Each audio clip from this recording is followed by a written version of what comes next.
ವ್ಯವಸ್ಥೆ ಇಟ್ಟಿದ್ದು ಪಾಪ ಅವ್ರ ಅಜ್ಞಾನದಲ್ಲಿ.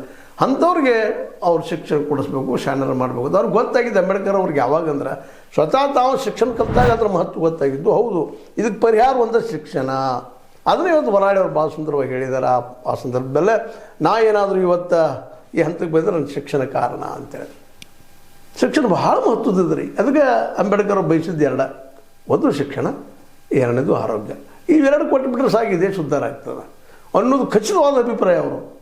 ಆದರೆ ನಾವು ದುರಂತ ಏನಪ್ಪ ಅಂತಂದ್ರೆ ಇಲ್ಲಿವರೆಗೆ ನಮ್ಮ ದೇಶ ಬಂದು ಅಂತ ಅನೇಕ ನಾಯಕರು ನೇರು ನೋಡ್ಕೊಂಡು ಇವತ್ತು ತನಕ ಮೋದಿ ತನಕ ಯಾವ ನಾಯಕರು 2-3% ಮೇಲೆ ಶಿಕ್ಷಣ ಕೊಡಲಿಲ್ಲ ಅನ್ನೋದು ಅತ್ಯಂತ ನೋವಿನಿಂದ ಹೇಳಬೇಕಾಗಿದೆ. ಒಂದು ಕಾಲಕ್ಕೆ ಜಾತಿ ನೆಪದಲ್ಲಿ ನಮ್ಮ ಶಿಕ್ಷಣ ದೂರ ಮಾಡಿದರು. ಈ ಬೆದ್ದಿದ ಸಮುದಾಯವನ್ನು ಅಸ್ಪೃಶ್ಯರನ್ನಾಗಲಿ ಅಥವಾ ಕೆಳ ಜಾತಿಯವರನ್ನಾಗಲಿ ಇವತ್ತು ದುಡ್ಡಿನಿಂದ ಇವತ್ತು ಯಾವ ಒಬ್ಬ ಅತ್ಯಂತ ಕಡು ಬಡವಾಗ, ಅತ್ಯಂತ ಹಿಂದುಳಿದ ಅಥವಾ ಅಸ್ಪೃಶ್ಯಗ ಅವ್ರಿಗೇನೋ ಹೇಳ್ತಾರೆ ರಿಸರ್ವೇಷನ್ ಕೊಟ್ಟಿದ್ದೀವಿ ನಾವು, ಅದು ಒಂದೊಂದು ಉದ್ಧಾರ ಆಗಿದ್ದಾರೆ. ಎಷ್ಟು ಪ್ರಮಾಣದಲ್ಲಿ ಉದ್ಧಾರ ಆಗಿದ್ದಾರೆ ಅನ್ನೋದು ಲೆಕ್ಕ ಹಾಕ್ಬೇಕಾಗಿದೆ ನಾವು ಇವತ್ತು.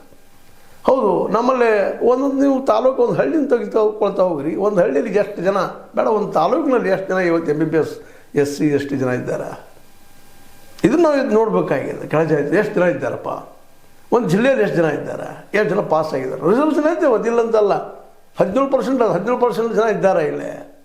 ಎಷ್ಟು ಜನ IAS IPS ಆಗಿದ್ದಾರೆ ಈ ಪರ್ಸೆಂಟೇಜ್ ಲೆಕ್ಕದ ಮೇಲೆ. ಇದನ್ನೆಲ್ಲ ಗೊತ್ತಾಗ್ತದೆ ವಾಸ್ತವ ಸತ್ಯಗಳು ಏನಂತೇಳಿ. ಅದಕ್ಕೆ ಶಿಕ್ಷಣ ಕೊಡಿಸ್ರಿ, ಎಲ್ಲರಿಗೂ ಫ್ರೀ. ಅಂದರೆ ಅದು ಶಿಕ್ಷಣ ಕೊಡಿಸ್ಲೇ ಇಲ್ಲ. ನಮ್ಮ ಯಾವ